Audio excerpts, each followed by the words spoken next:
Ayan po at isa pong magandang umaga ng linggo dito sa lahat ng aking mga subscribers na naggagandahan, followers at mga viewers. Ayan po at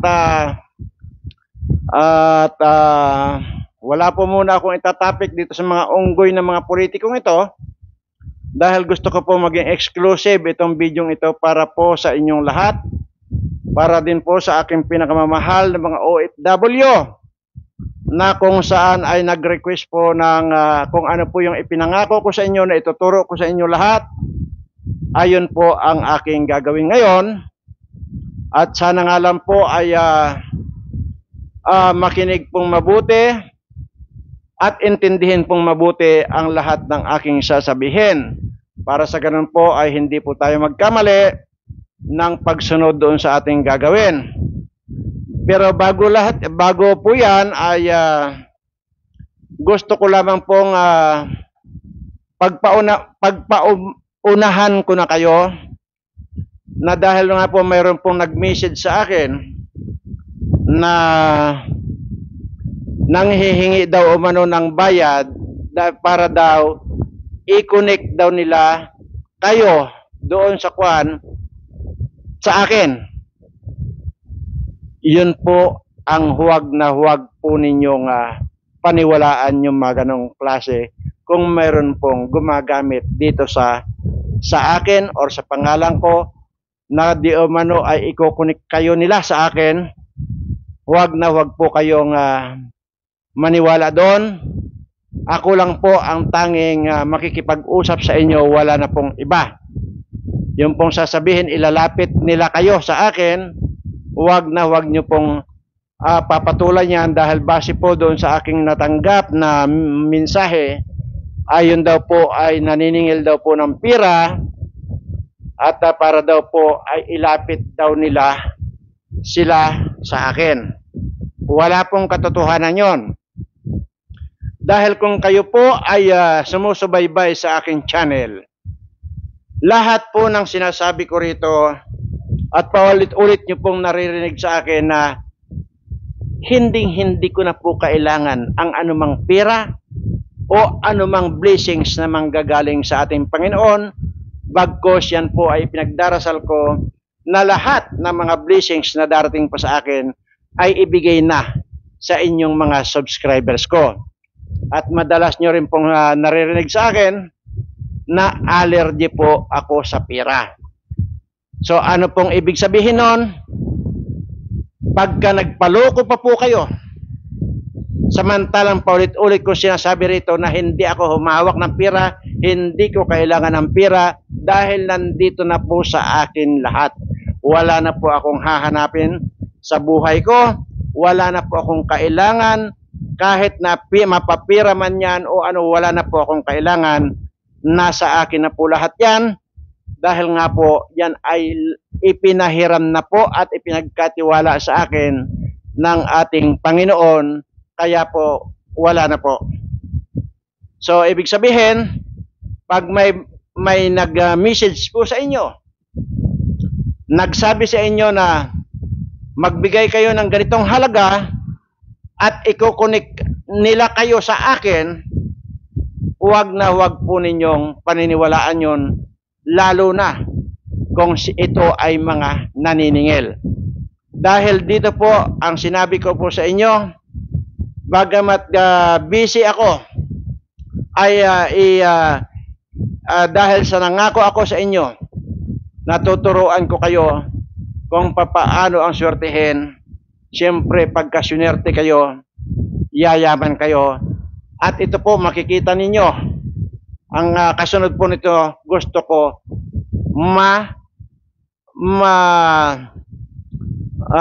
dumating po sa inyo itong swerteng ito na nandito po sa screen ngayon. Ayan po, ito na po. Gusto ko po mapunta rin po sa inyo yan. Ayan, at gaya nga po nung sinabi ko nung nakaraan na January 14 ay may gagawin akong video at ituturo ko po sa inyo lahat kung papaano po ang swertihin sa buhay. Yun po mga nauna na mga itinuro ko, yun pa rin po yun. Mayroon po dyan yung part 1, part 2, part 3. Sundin lang po ninyo yung instruction ko doon. Isa rin po yun. Okay? At yun po nga tungkol naman sa virus, halimbawa dumating dito ang virus, yun pa rin po yun. Yung nandyan po sa video. Alamin nyo na lang po dahil hindi ko na po matandaan yung title noon, pero nandyan lang po yan. So, yun pa rin po yun. At yung tungkol sa bato, na sinasabi ko na pupunta kayo sa dagat at pagbaba ng pagpatak ng alas 12 ng tanghali, mamulot kayo ng bato, ilagay nyo sa bote at lagyan nyo na rin ng tubig. Ituloy nyo pa rin po yun. Wala pong nababago doon. At yung tungkol po doon sa itinuro ko ng bagong taon, yun pa rin po yun. Kung ano po yung sinabi ko dyan, yun din lang din po ang wala pong mababago yan habang panahon nyo na pong guide yun.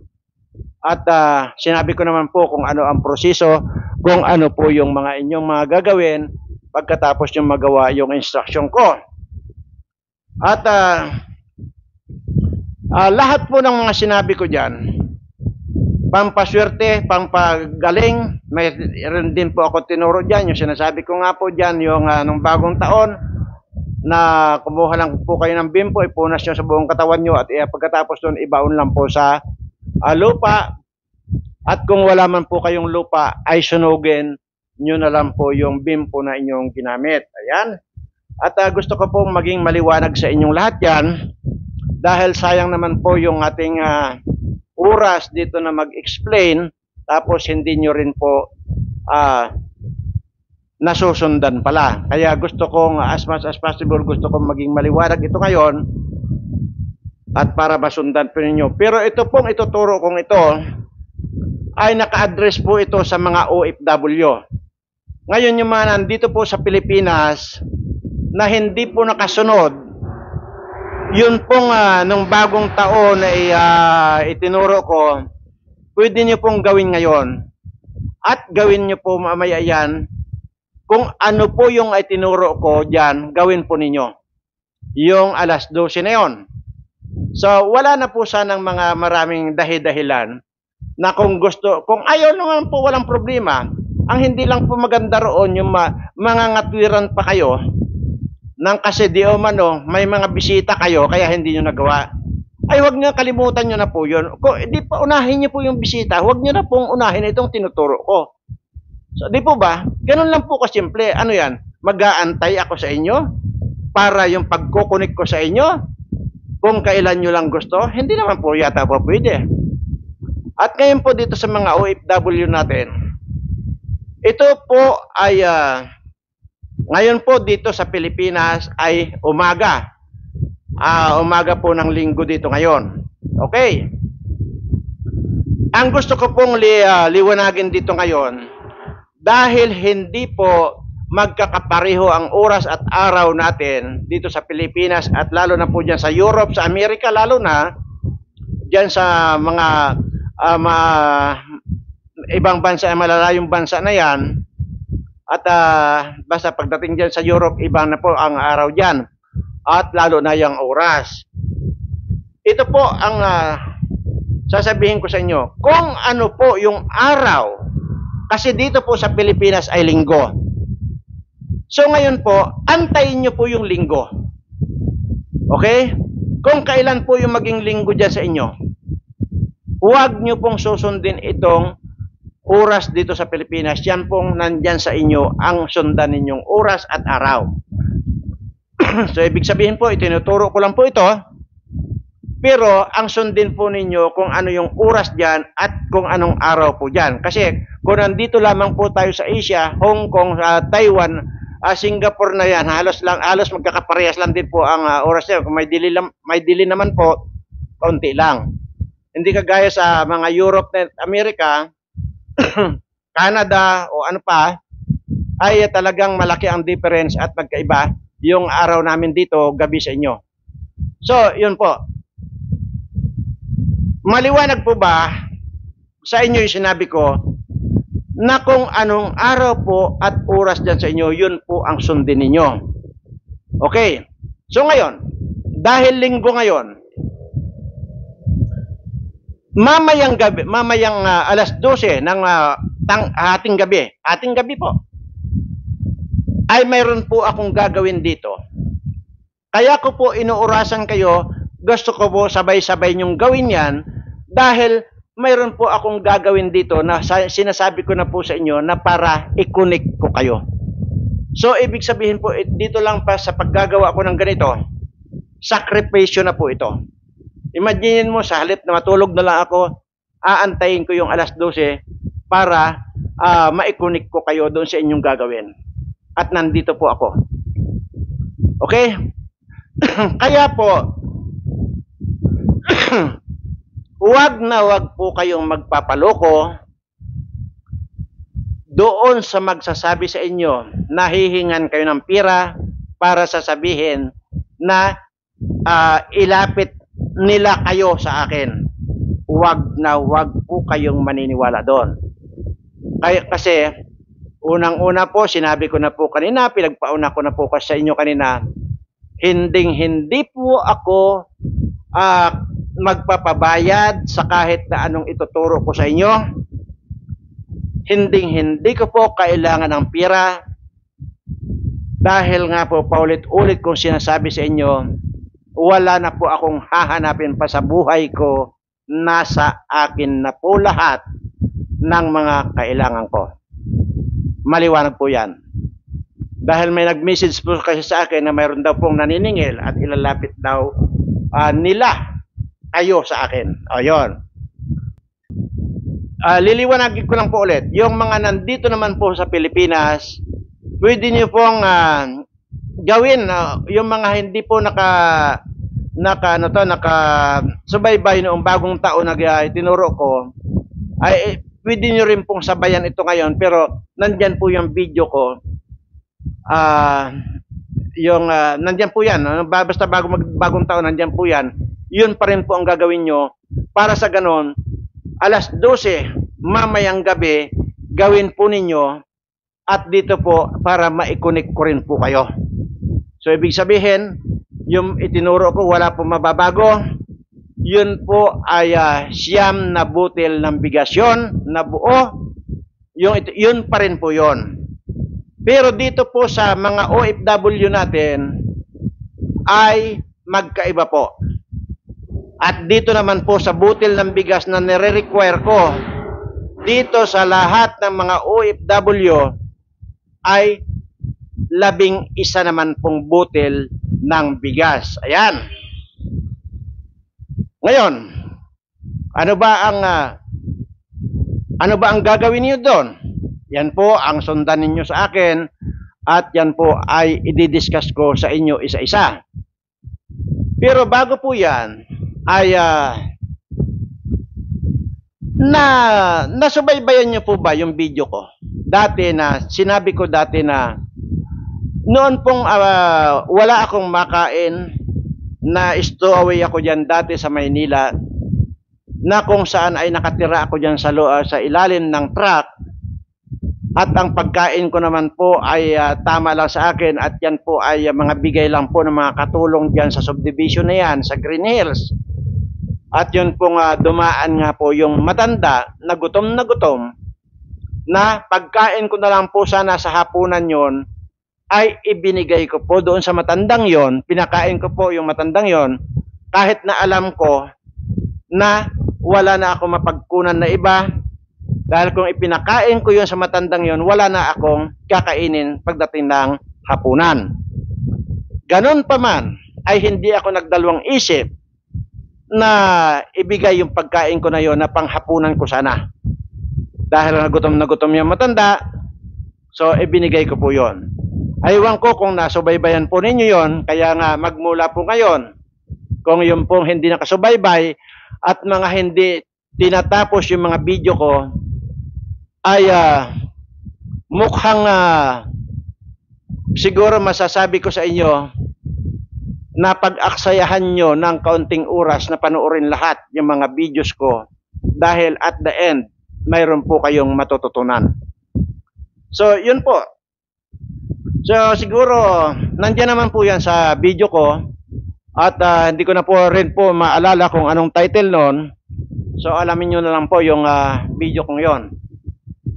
At ang sinasabi ko po dyan, noong umalis po yung matandang yon, nung lingunin ko, nung nakaalis na yung matanda na pinakain ko, gutom na gutom, kitang-kita ko kung gaano siya kagutom dahil talagang subo siya ng subo dahil sobrang gutom.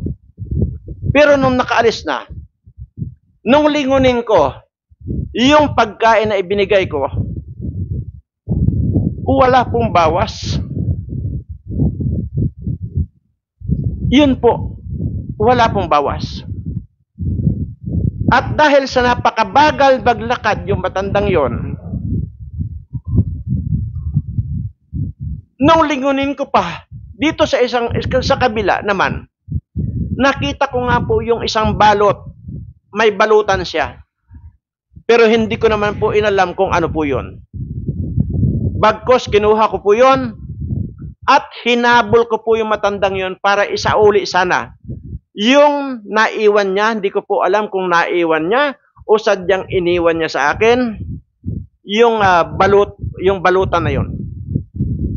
Yun po ang malaking katanungan sa akin dahil habang hinahabol ko siya, na mas mabilis pa yatang maglakad yung tawag dito, yung pagong, dahil sa sobrang katandaan, sobrang tanda na, napakahinang maglakad na. Pero habang hinahabol ko, lalo namang lumalayo yung tingin ko sa kanya. Hanggang sa nawala na lang po. Hanggang sa hindi ko na siya makita. Ayun po yung yan po yung naka-upload na video diyan. Kung inyo pong napanood ay hindi ko po alam kung anong magiging feelings ninyo. Yun pong naiwan na yun. Ito na po yun. Ilang beses ko na pong pinakita ito sa inyo. Okay?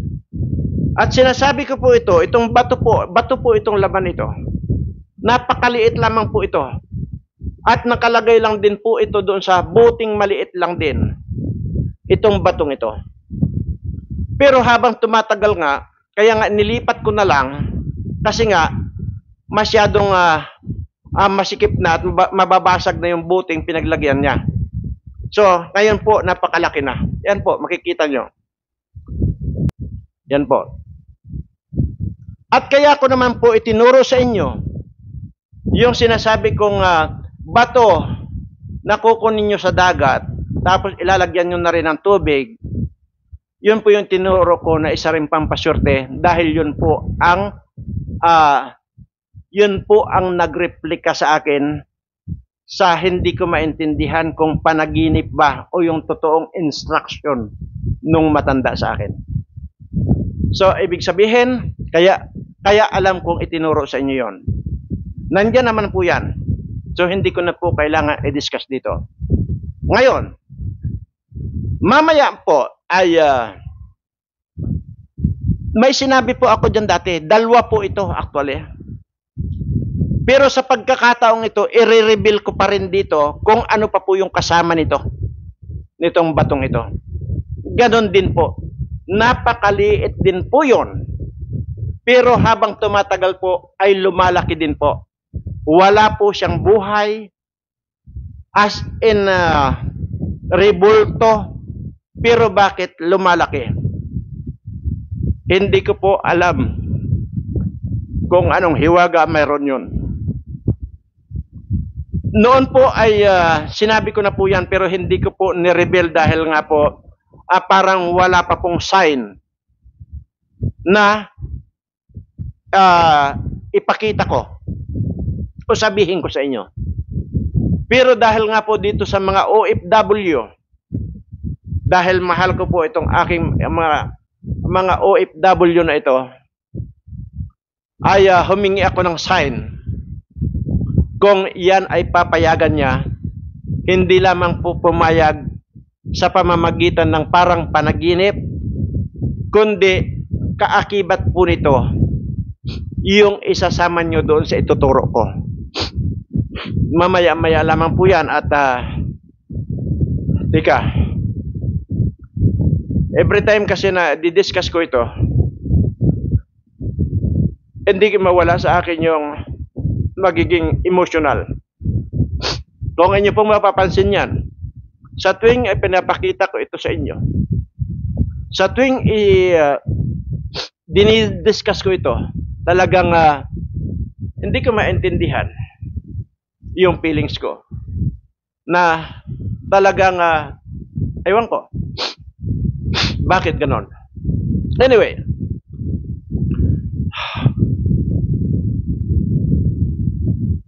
mamaya po ay ipapakita ko sa inyo at yun po habang ipinapakita ko ito kasama noong kasama nito na naiwan ng matanda or iniwan ng matanda, i-screenshot po ninyo. Maging itong nandito sa Pilipinas na mga tinuruan ko kung paano swertihin, ganun din po. Additional nyo na po ito. Pagkatapos nyo po, kung ipakita mamaya, i-screenshot po ninyo at ipa-develop po ninyo at gawin po ninyong araw-araw sa inyong buhay yung irespeto at humingi ng anumang dapat nyong hingin sa kanya.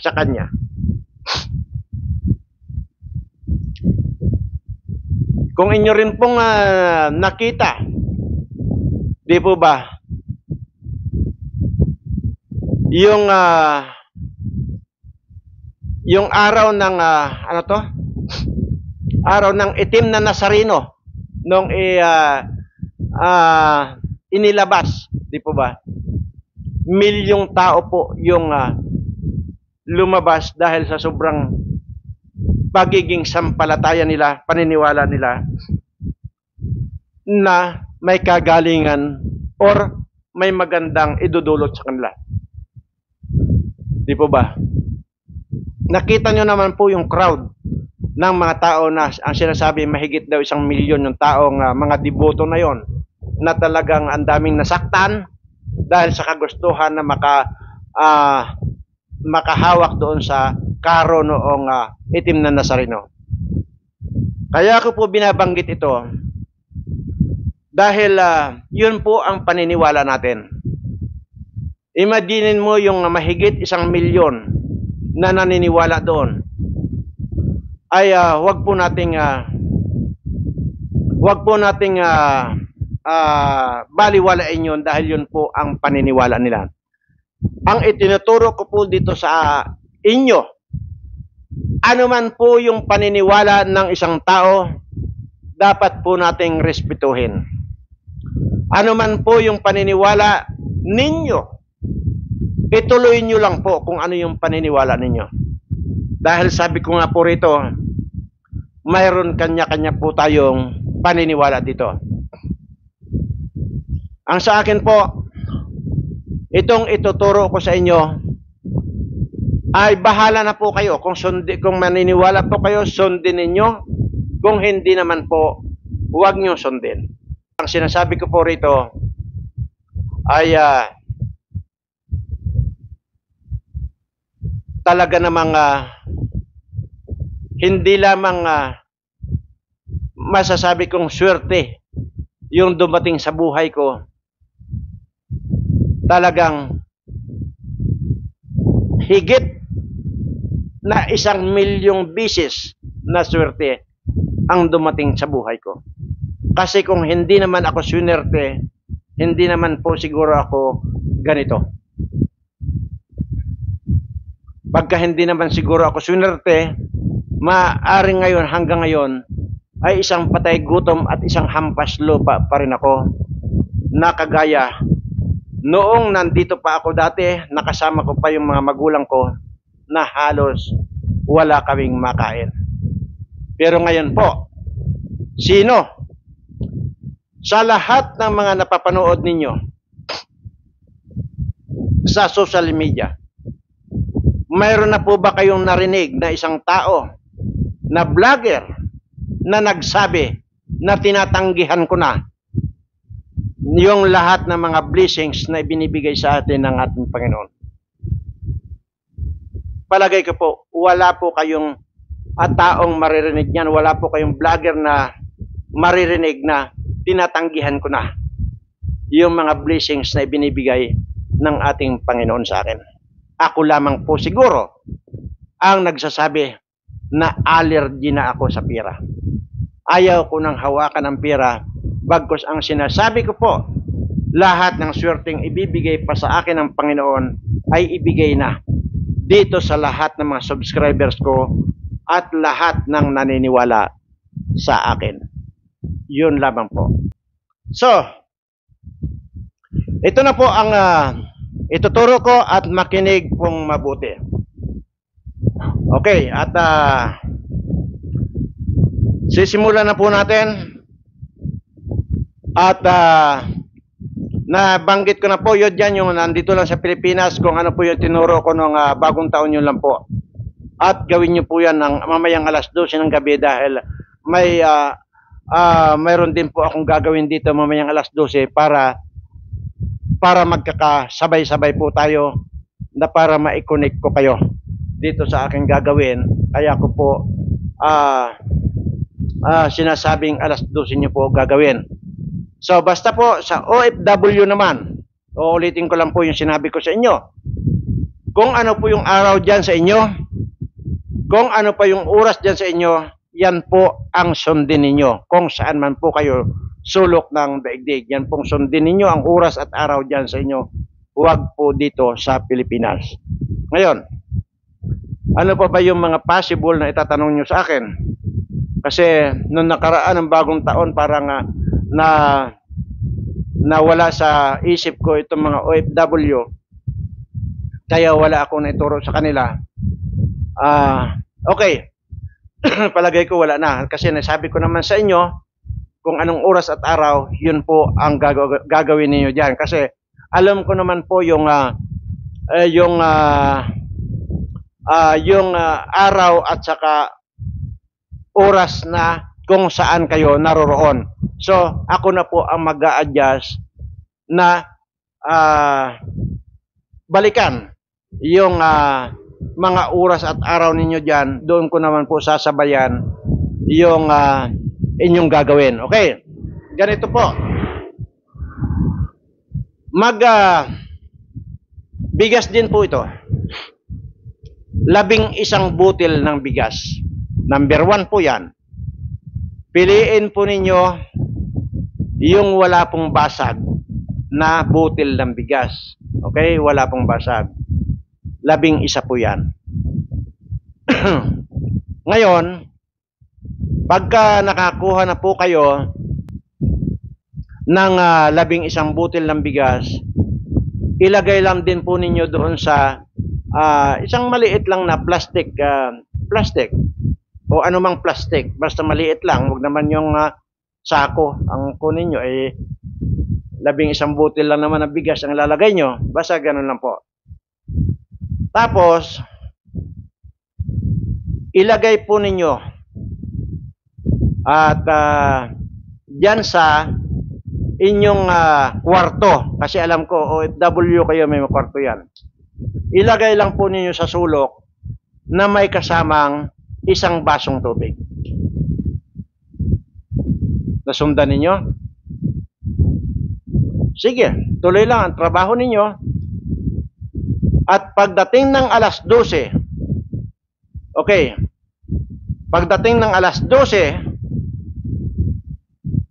ang sinasabi ko hindi itong araw na ito, dahil kasi magkaiba yung oras natin, basta ang sundin ninyo yung araw at oras dyan sa kung saan kayo. But ang tinuturo ko po dito nandito lang malapit na halos hindi nagkakalayo ang oras natin dito sa parting Asia. Yun po ang tinuturo ko na pagdating ng alas 12, sindihan ninyo yung kandila. or bago mag alas 12, nasindihan ninyong kandila. Pagpatak ng alas 12, doon na kayo mag-wish. Hilingin nyo na yung gusto ninyong hilingin. Okay? Nasundan ninyo. At pagka na-wish nyo na hiling nyo na yung mga gusto nyong hilingin, ito ay mapasa, ano pa man ang hilingin ninyo, mapasakit man or either kung ano man yung hihilingin nyo, kayo po ang mag-wish para sa inyong sarili. Pag natapos na po yan, ay hipan nyo na po yung kandila. Dahil tapos na kayong humiling sa Kanya. Ngayon, magkaiba po kasi itong itinuturo ko sa FW at sa kanong bagong taon. Yun po. Pagkatapos nyon, alas 12 na nga, yun nga, pinatay nyo na yung kandila, yun at iligpit nyo na yung bigas at saka yung kandila, yun namang tubig ay uminom kayo ng tubig na yung ihinain ninyo doon. Ngayon, kung hindi nyo naman maubos, ay di, hindi. Kung gusto nyo namang isalin at inumin nyo, ubusin yan sa mga ibang araw, ay di, isalin ninyo. Pero kung hindi nyo maubos, ay ilagay lamang po ninyo sa yung itatapon na bote, ilagay nyo po doon sa isang bote kung gusto nyo itapon sa basuruhan, pero ilagay nyo sa bote. Huwag nyo pong itapon sa lababo. Pero kung ako sa inyo, ubusin nyo po yan sa ibang araw or mamaya-maya lamang, halimbawa. Ganon. Kung ako sa inyo. Pero kung hindi nyo naman talagang kayang ubusin nyo sa baso, di huwag nyo pilitin. Huwag lang nyo ilagay sa lababo. Pero ang gusto ko dyan, ilagay nyo sa isang bote at ilagay nyo sa isang basurahan, itapon nyo lang. Pero again, mas magandang ubusin ninyo sa mga ibang pagkakataon. Okay? Ngayon, maliwanag po yan Sana nasundan ninyo. Sabi ko nga, pag hindi ninyo nasundan, ulitin nyo lang po itong video ito, masusundan nyo. Ngayon, ito na. Tapos na tayo doon. At yan naman po ay ilagay ninyo doon sa bag. Doon sa bag ninyo na kung saan yun lagi ang ginagamit nyo pag alis. Pag umalis kayo, halimbawa mamasyal kayo, mag-shopping kayo, or ano pa man, basta pag alis nyo, lagi yun, doon nyo po ilagay sa bag na yun na lagi nyong ginagamit. Ibig sabihin, kasama ninyo yung bigas na yon at saka yung kandila na yon. Ilagay nyo sa bag ninyo. Yun po. Tapos, at every time na lalabas kayo, siyempre parang nabagbigay respeto ka, parang kumbaga, ikis mo lang. Kunin mo sa bag mo, yung bigas na yon, di mag-wish ka pa rin. At ikis mo. Ganun lang, kasimple. Yun lang ang gagawin ninyo. Okay. Tapos ito pa. Mamaya-maya pagkatapos po ng discussion natin, ay ipapakita ko dito sa screen, dito, sa harap ng camera, itong sinasabi ko na ngayon pa lang ninyo makikita. Maliban po dito, madalas nyo pong nakikita ito, pinapakita ko. Pero ito pong kasama nito, na naiwan ng matanda na ito, ipapakita ko na po sa inyo, alang-alang po sa pagmamahal ko sa inyong mga OFW. At pag ipakita ko naman po yun, screenshot ninyo, sabi ko ganyan, screenshot ninyo, tapos ipa-develop po ninyo. Or ipa-print ninyo. Pero mas maganda, mayroon kayong print sa bond paper at saka ipa-develop po ninyo para parang litrato. Para sa ganon ay hindi basta nadudurog, hindi basta nasisira. Pero yung ipa-print po ninyo sa isang bond paper, yun po ay isama niyo doon sa papel, ay sa sa bigas na nandoon sa loob ng plastic. Yun pong mamaya i-screenshot ninyo. So, ganun lamang po kasimple.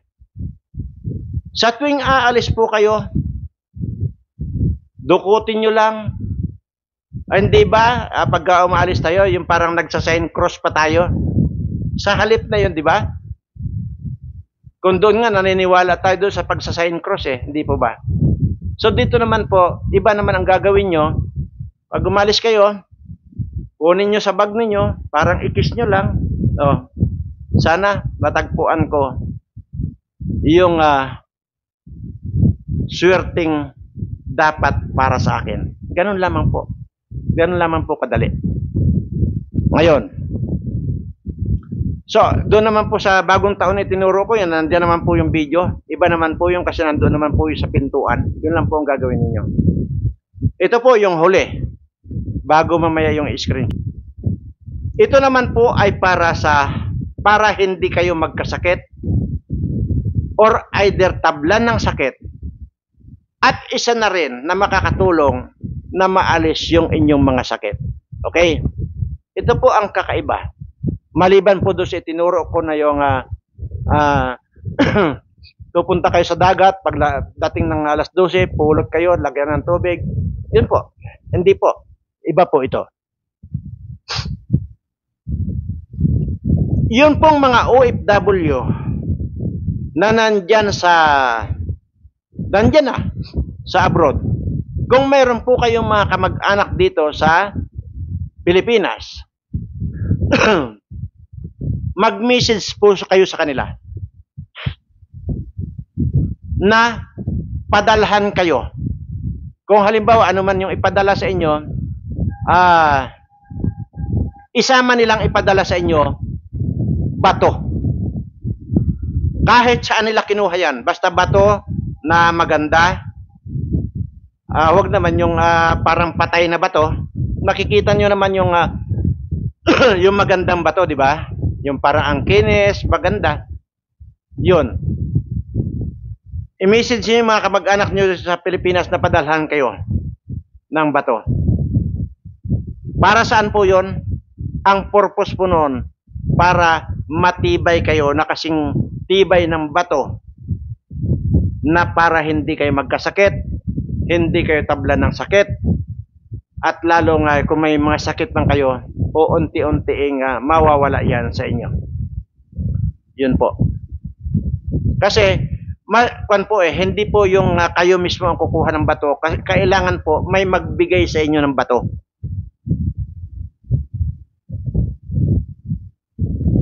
More than 1,000 na OFW na po itong mga pinabaunan ko. Binigyan ko ng bato. Isa po sa kanila, kahit isa sa kanila, walang nag-complain habang nasa abroad sila, ni kahit na anong sakit, kahit na nilagnat sila, hindi sila nilagnat, hindi sila kung ano man sakit na dumapo sa kanila. Ang mahalaga po doon ay mayroong taong nagbigay sa inyo, hindi po yung kayo mismo. So, ibig sabihin ko, mayroon po kayong mga kamag-anak, sabi ko nga, i-message nyo sila na padalhan kayo ng bato. At yun naman pong batong yon ay nandyan lang din, nanatili lang din dyan sa inyo.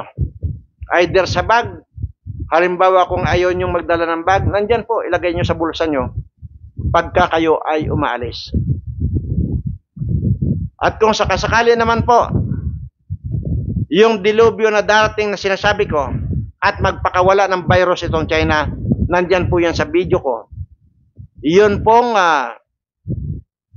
kalamansi at saka sili. Yan lamang po ang pwede niyong panangga sa virus.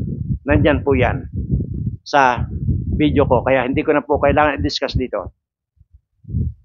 Ang bato po ay simbolo ng pagiging matibay. So kung mayroon pong nagbigay sa inyo ng bato, sa lahat ng pagkakataon ay matibay kayo, lalo't nandiyan kayo sa lupa na hindi ninyo sinilangan. Ganun lamang po yan. At isama nyo po doon sa bag ninyo or either pag lumabas kayo, sabi ko nga, daladalahan nyo, ilagay nyo sa bulsa nyo. Okay. Ito na po yung last na aking ipapakita. Na ang sinasabi ko po rito ay i-screenshot ninyo,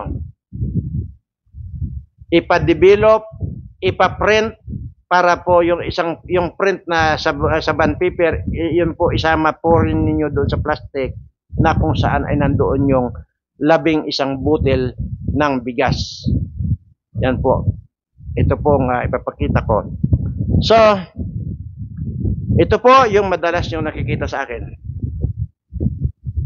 At sa kauna-unahang pagkakataon ay makikita ninyo yung kasama nito na naiwan ng matanda. At ang sinasabi ko po kanina, kung ito pong batong ito, ganito lang kaliit noon, ngayon po makikita ninyo, napakalaki na po. At ganun din po, itong isa na ito na ipapakita ko sa inyo, bagamat walang buhay ito,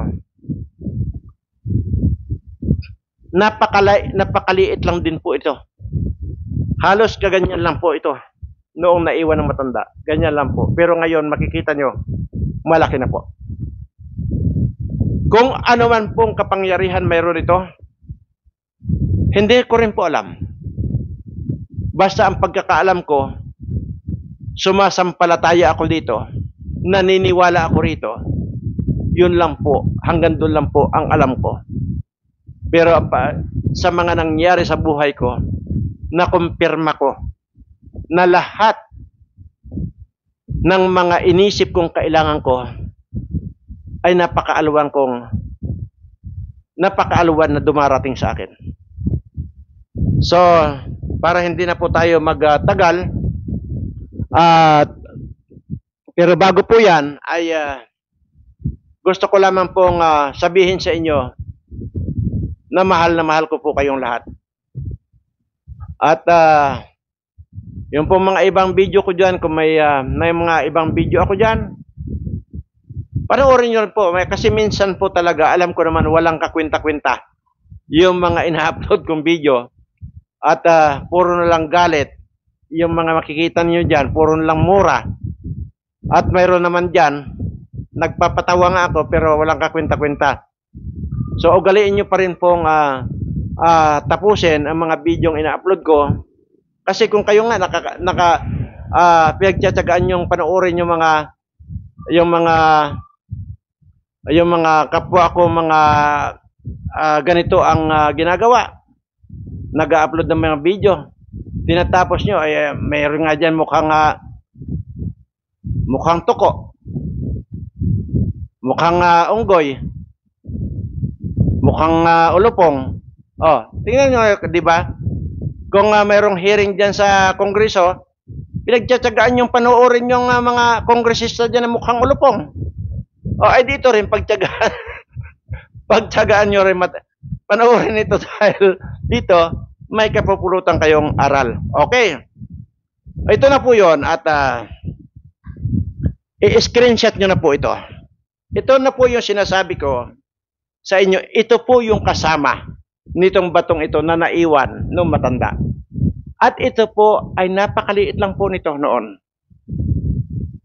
Napakaliit lang po. Gagaya po ng batong ito. Napakaliit lang po ito. Pero makikita nyo, hindi ko po maalaman, hindi ko po maintindihan kung bakit ganito na ito. So, ito po ang i-screenshot ninyo. Dito. Ayan, para buo. Okay. Ayan po. Ito, pagtabihin ko na lang. Ayan. I-screenshot nyo na po ito. At tapos, yun, yung sinabi ko sa inyo kanina, yun po ang gawin niyo. Ayan po. Screenshot nyo na po. Okay.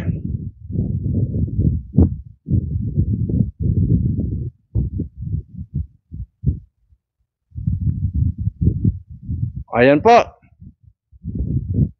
Screenshot nyo na po at Magbibilang po ako hanggang 5 para siguradong na screenshot ninyo. Ayan. 1, 2, 3, 4, 5. Ayan po. So, at yun po ay ngayon ko lang po ito ipinakita sa inyo. Pero mayroon po akong noong pong mga nakaraang araw na nakaraang buwan, nakaraang taon, gustuhin ko man pong ipakita yan ay mukhang hindi ako sinasang-ayunan, pero ngayon po ay ipinakita ko.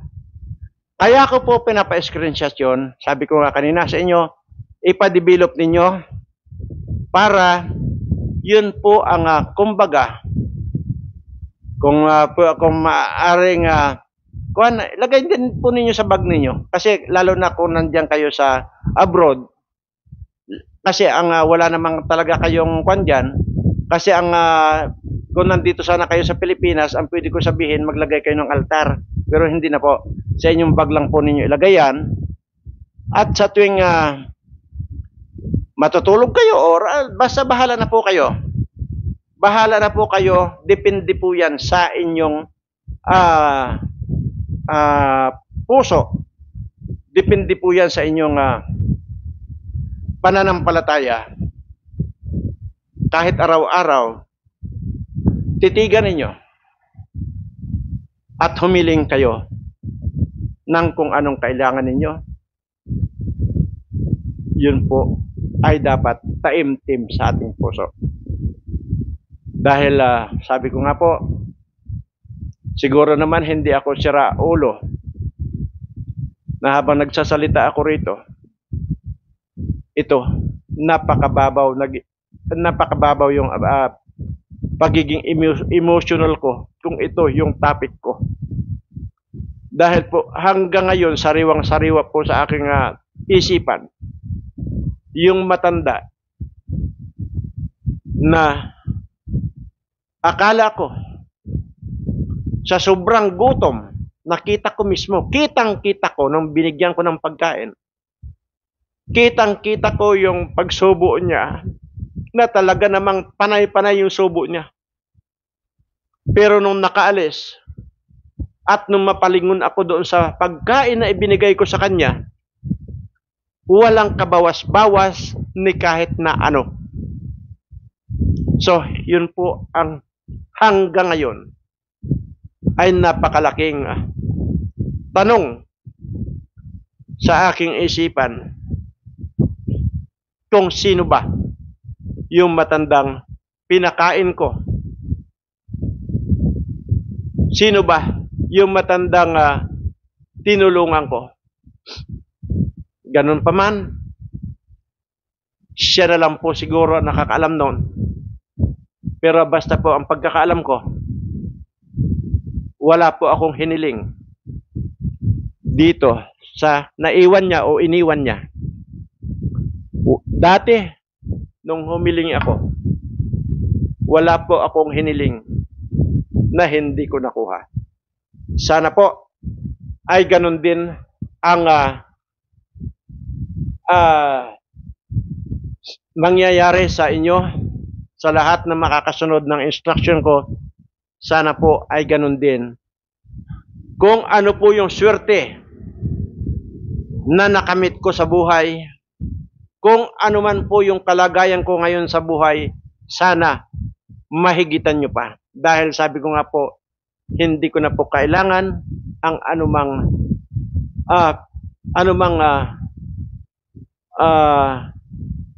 pira man yan, ginto man yan, wala na po akong kailangan. Dahil paulit-ulit ko po sinasabi dyan na lahat nandito na sa akin. Lahat ay ipinahiram na sa akin ng ating Panginoon at lahat ay ipinagkatiwala niya sa akin, kaya wala na po akong mahihiling pa.